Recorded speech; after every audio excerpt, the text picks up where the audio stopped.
சகாதேவா, முதல்ல இந்த பாய்ங்களை எல்லாம் கோயிலுக்குள்ள சேர்க்காத.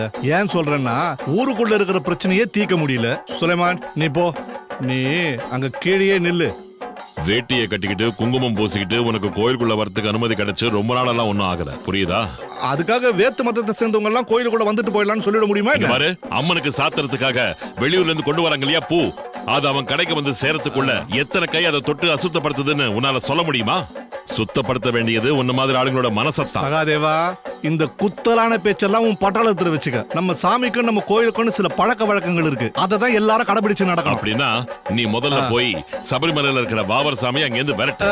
அப்படியே நம்ம சாத்தூர் கோயிலுக்கு பீர் முகமது யானைக்குட்டியை கொடுத்திருக்காருல, அதை திருப்பி கொடுக்க சொல்லி. என் பாப்பாவை பத்தியும் சொல்லுங்க. அதுவும் கரெக்ட் தான். ஏய், கொட்டடிக்கிறது நிறுத்துங்க.